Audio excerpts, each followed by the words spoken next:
गाना सुनाने वाली चिड़िया। एक राजा था जो कि बहुत ही सुंदर महल में रहता था। उसे अपने महल पर बहुत ही गर्व था। उस महल को देखने के लिए दुनिया के कोने कोने से लोग आते थे। यात्रियों ने अपने यात्रा वर्णन में महल की सुंदरता के बारे में कई बात लिखी। उन्होंने एक गाना गाने वाली चिड़िया के बारे में भी लिखा था। यह चिड़िया महल के पास वाले जंगल में रहती है और बहुत ही मधुर और स्वर में गाती थी। राजा ने इस चिड़िया को कभी नहीं देखा था। यात्रियों का यात्रा वर्णन पढ़ने से राजा को इस चिड़िया के बारे में पता चला। राजा ने उस चिड़िया को देखना चाहा और अपने सेवकों को बुलाकर कहा, तुम लोगों ने मुझे कभी नहीं गाना गाने वाली चिड़िया के बारे में मुझे कुछ नहीं बताया। जाओ जंगल से उस चिड़िया को पकड़ कर लाओ, मैं उसका गाना सुनना चाहता हूँ। राजा के सेवकों ने कभी उस चिड़िया को देखा नहीं था और ना ही इस विषय में पूरे दरबार में कोई जानता था। चिड़िया को ढूंढने सैनिक जंगल में गए। ढूंढते ढूंढते उन्हें एक लड़की मिली जिसने चिड़िया को गाते हुए देखा था। गाने वाली चिड़िया का नाम लेते हुए वह बोली, हाँ हाँ हाँ, मैं जानती हूँ उस गाना गाने वाली चिड़िया को।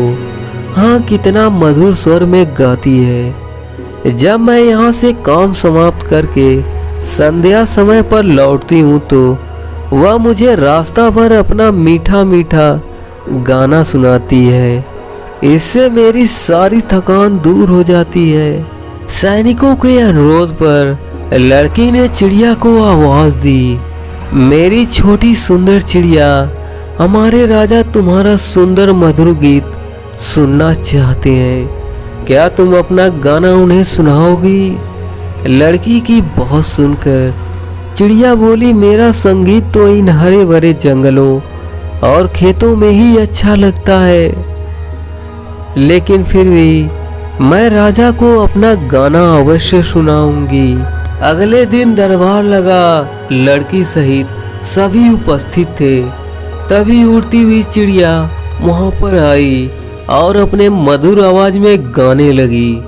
उसका गाना सुनकर सभी दीवाने हो गए और राजा के आंखों में तो खुशी के आंसू आ गए।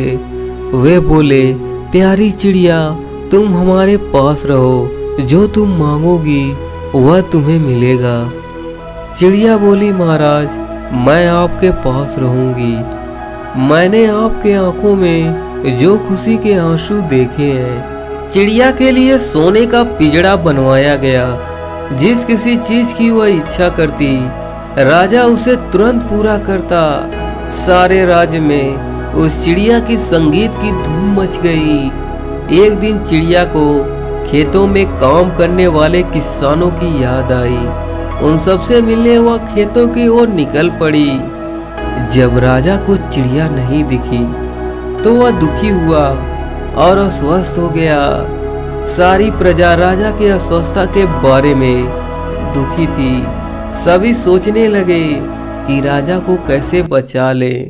एक दिन राजा ने कमजोर आवाज में कहा, संगीत संगीत, चिड़िया का गाना सुनाओ। सभी दरबारी सोचने लगे कि चिड़िया को कैसे बुलाएं। तभी उन्हें मधुर संगीत सुनाई दिया। वे सब आवाज की ओर देखने लगे। चिड़िया अपने मधुर आवाज में गा रही थी। यह देखते ही देखते सभी के जान में जान आई। किसानों द्वारा चिड़िया ने राजा के अस्वस्थता के बारे में सुन लिया था। तुरंत वह राजा को अपना संगीत सुनाने आ पहुंची। जैसे जैसे वह गाती वैसे वैसे राजा की अस्वस्थता दूर होती। धीरे धीरे राजा स्वस्थ हो गए। वे चिड़िया से बोले, प्यारी चिड़िया, मेरे पास लौट आओ, मैं तुम्हें हमेशा राजमहल में रखूंगा। चिड़िया बोली, नहीं महाराज, मुझे अपना संगीत मेहनत करने वालों को भी सुनाना है। मैं हर दिन यहाँ पर आऊंगी, आपको भी अपना संगीत सुनाऊंगी। चिड़िया की बातों ने राजा पर गहरा असर डाला। राजा ने कहा, वाह, तुम महान हो चिड़िया।